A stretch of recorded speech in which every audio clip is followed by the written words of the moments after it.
During every Labor Day weekend, I always remember my father who passed away on Labor Day. It was very special in our family, and it is a time we make sure to keep his memory alive. Let me write the moment for you, so you understand it better. When I was a teenager, I was lying in bed listening to my Walkman son, and my ex-boyfriend had given it to me for our second anniversary. I even remember the song I was listening to because I had it on repeat. The song was called Drive by a group called The Cars. This song comforted me during a time when I was feeling very sad and hopeless. It was like it had been written just for me.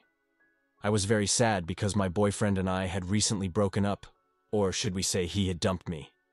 Unexpectedly, he was a very popular football player in high school, and I was a cheerleader. We had been dating for over 2 years. I suspected he was seeing other girls because he was a good catch. But like most teenage girls, I thought I was the only one really special to him. We exchanged gifts and said, "I love you." Of course, looking back, now I see things differently. It turns out he had been dating all the cheerleaders, not just me. He was the most popular guy in school, and all the girls wanted his attention, thanks to my mother's attractive genes. I felt pretty attractive, and so I thought I had the first chance. But that day, I found out he had broken up with me. We had plans to travel to Mexico for Labor Day weekend, and it was supposed to be a special getaway. It was very embarrassing because we have been planning for a long time. We had never traveled out of state together, much less out of the country, which was something he had promised me. And I had even told my parents and my 2 older brothers who had come back from college. We used to go fishing together because it had always been a family tradition on Labor Day weekends. But this time I had to go to Mexico with my now ex-boyfriend.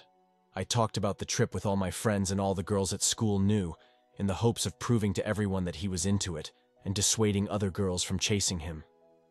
Can you believe that the day before the trip, he not only broke up with me but also revealed that he was now involved with 2 other girls to make things worse? I was friends with those 2 girls, and they knew about our upcoming trip. They got jealous and offered to have a threesome, but he preferred to go with them. It was a heartbreaking, humiliating, and totally treacherous, and I became the object of laughter and gossip. So the song Drive seemed perfect for my mood. At the time,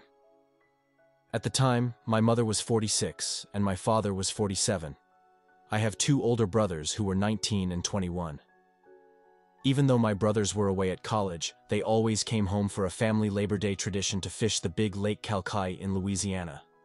This lake is reputed to be one of the best places in the world for trophy speckled trout fishing, which happens to be one of the most abundant fish, and that can be found in the salt waters of the South. We could catch speckled trout between 3 and 4 kilograms, and fishing was something that ran in our family, inherited from my father. While my father, my brothers, and I enjoyed our time on the water, my mother did not share the same enthusiasm for fishing. Instead, she often chose to work overtime as a nurse, or spend time doing other activities with her friends while we were away from home. Those 2 days while I was up, lost in the music playing through my headphones today, suddenly a loud bang. I knew instantly it was the sound of our front door. It always made a loud noise when it slammed shut, because my father had been wanting to fix it for a long time. The unexpected loud noise of the door closing woke me up sharply. I had not anticipated that anyone would be home, as my mother was at work and my father had gone fishing with my 2 older brothers. But then I heard my mother's familiar, vibrant voice. It was the cheerful one. She always laughed loudly, and I made quite a racket. I briefly took off my earphones, thinking my mother was on the phone. However, instead of hearing only her voice, I heard a deep male voice in the background. It was no one from my family, and this unknown voice aroused my curiosity.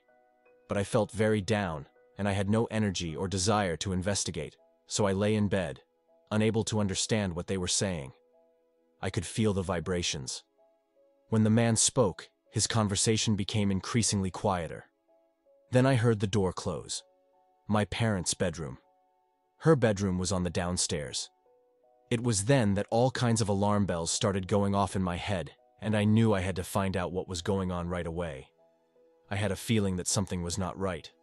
I began to suspect that my mother might have brought a man home, although I had never suspected or believed that my mother was cheating on my father when I heard an unfamiliar male voice coming into the house with my mother and then heading to my parents' bedroom. It was pretty obvious what could be going on. even someone who didn't understand much could figure out what was going on. However, to be absolutely sure that my mind wasn't playing tricks on me, and that I wasn't imagining things, I knew I had to get out of bed and investigate to find out the truth I went out with. I took care of the bed and headed towards the hallway. My goal was to go down the stairs as quietly as possible. I didn't want to make any noise that could alert them to my presence. As I slowly descended the stairs, the unmistakable sounds of the two of them in full, intimate activity became more evident. My curiosity had reached its peak, and I felt compelled to identify who that person was, since the situation had taken a dramatic turn. Needless to say, I was totally surprised. Every word they exchanged was like a sharp knife twisting in my gut. The laughter and whispered conversations pierced me like a blade. I couldn't believe what I was hearing. My mother, whom I had always considered the most virtuous person in my life, was having an affair with a complete stranger. While my father, I was outside a whirlwind of emotions enveloped me. Anger, sadness, and confusion swirled inside me, creating a turbulent storm of feelings. What hurt me most was the fact that my boyfriend had cheated on me, and I despised the deception. The pain was deep. I felt an intense impulse to break into my parents' room, confront them, and demand answers. However, mine gripped me with a wavering force, held back by the fear of witnessing the moment when my mother realized that I had heard every word. Time seemed to slow down, stretching out the minutes into what seemed like endless hours. I stood on the stairs and, trapped by the tumultuous whirlwind of my thoughts, there was no escape from the harsh reality of the situation that was unfolding before me. My innocence had been shattered. My family seemed irreparably fractured, and my heart had broken into countless pieces. The echoes of my mother's betrayal reverberated in my ears, serving as a painful and constant reminder that life could change in an instant, leaving behind nothing but anguish and uncertainty. This experience left a profound impact on my adolescent mind, and its effects continue to last to this day. I could not understand how someone could claim to love another person and then betray them in such a devastating way. They could. They were getting ready to leave, and I was still positioned on the middle staircase near my parents' bedroom. If I moved any further down, they could discover me if they opened the door immediately back. Then cell phone videos did not exist, and my cell phone could only take pictures. So I decided to go back upstairs slowly, and my brother's video camera. Then I went back downstairs and started recording. The video camera could pick up audio. Although weakly, I discreetly positioned myself, hoping to capture the moment when my mother and the stranger left my parents' room. I eventually heard the doorknob turn, and I prepared myself so that I wouldn't be caught. They both came out confidently, as if they were sure that no one was home, and to my surprise, I saw the man's face and I recognized him. He was about 30 years old and lived 2 doors down, like our neighbor at the time. He was married and had 2 small children. My mother used to greet him and his family when we passed in front of their house. Never in my wildest dreams had I suspected that they were having an affair. I felt a wave of rage towards my mother, because I thought she was behaving just like my ex-boyfriend, betraying my father. In that way, when the neighbor left home, I rushed upstairs to put my brother's camera back.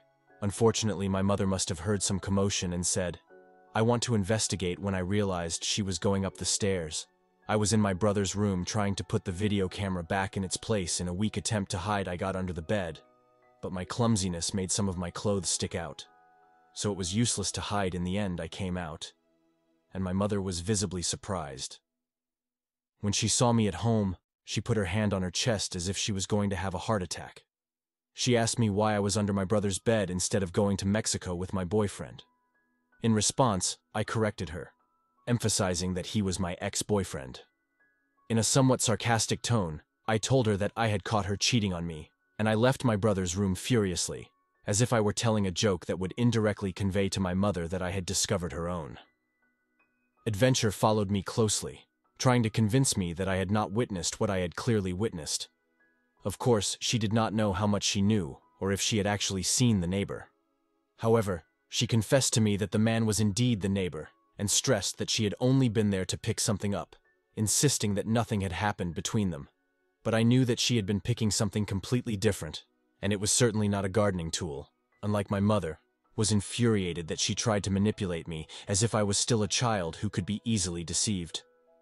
She walked away thinking that she had managed to convince me with her explanation, believing that she had the upper hand. However, I was visibly shaken by the whole experience when I realized that her secret could no longer be a secret.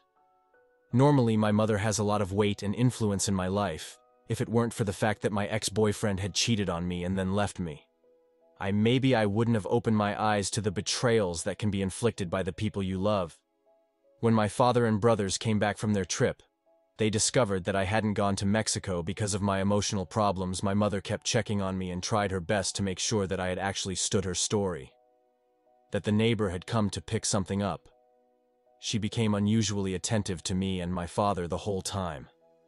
But I had already decided that the unmasking was in a very somber mood, and redirect the anger I felt towards my ex-boyfriend to my mother, because I understood the pain of betrayal, especially from someone you love. About a week later, when my mother believed that she had gotten away with it, I decided to tell my father what I had witnessed over Labor Day weekend. I waited until my mother was not home and shared the details with my father, except the part where I had recorded them. I did not intentionally. I sincerely believed that as soon as I told my father, everyone would believe me, and my mother would come clean. However, things did not. They turned out the way I expected. So my father confronted my mother about what I had told him, but my mother denied it vehemently and accused me of lying. At first, my father believed me, but my mother used the fact that my boyfriend had recently left me, and that I was going through some emotional troubles to suggest that I go to a therapist, implying that she had moral authority over me. It was as if she considered me mentally ill, who needed to be institutionalized, just because I was telling the truth. In a way, I wasn't completely wrong, as I was very hurt and not at my best. I had redirected the anger I felt towards my ex-boyfriend towards my mother. To make things worse, the week after Labor Day, everyone at school found out about my breakup. My close friends even started laughing at me, and it was painfully clear it seemed like everyone I cared about had turned their back on me.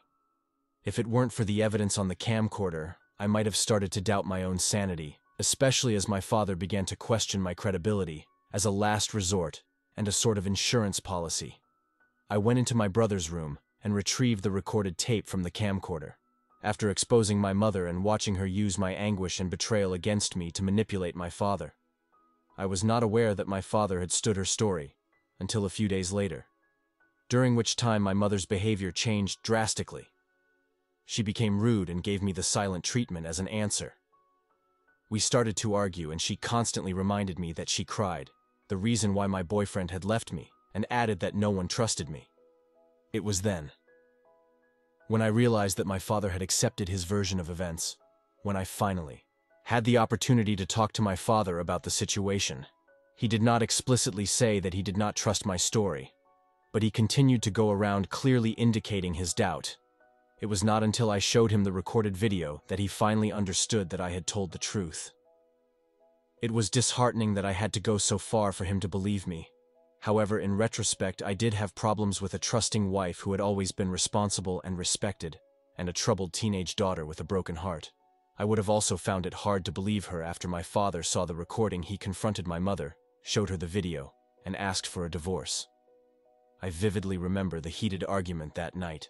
My mother tried to avoid responsibility for her actions by constantly changing her story. Even when the evidence was manifestly clear, she refused to admit it. However, according to my father, he got to the point where he could no longer forgive her. In short, my parents made the difficult decision to divorce, and my father shared the video with the wife of the other man. Involved the neighbor, and his wife decided to try to work on their marriage. But unfortunately, they separated a year later and ended up selling their house. My mother went so far as to call me a homewrecker and claimed that all they had been happy until I spoke strangely. She never admitted the affair, but accused me of being the one who had uncovered it. It must be said that my relationship with my mother has remained strained to this day. Although I now have children of my own, she has tried to reach out and offer help to my siblings. However, it has been too late for that, as she should have done so years ago. She held a grudge against me for telling the truth and expected me to apologize to her. She felt betrayed, but at that time I was dealing with a lot of trauma, and her actions only made things more complicated. Perhaps God wanted me to unmask her by putting me in that difficult situation after the divorce. My two older brothers were already in university, and I was the only one under 18. I stayed with my father, who supported me and expressed his gratitude for my honesty. Tell the truth, my mother and aunts continued to blame me, claiming that I had caused the destruction of the family and that I had also negatively affected my father's life. They argued that my father had never remarried and that he had died at the age of 67 of a heart attack. On the other hand, my mother had remarried just a year after divorcing my father. What my mother and aunt did not understand was that I had a close relationship with my father and knew that he had not lived a miserable life. I equated marriage with happiness for him, but I had never seen him as happy as he was after divorcing my mother. He was free to do what he wanted. He spent more time fishing, playing golf, and traveling to other countries. I only remember him dating one woman, but I was pretty sure that he also knew women from other countries during their travels.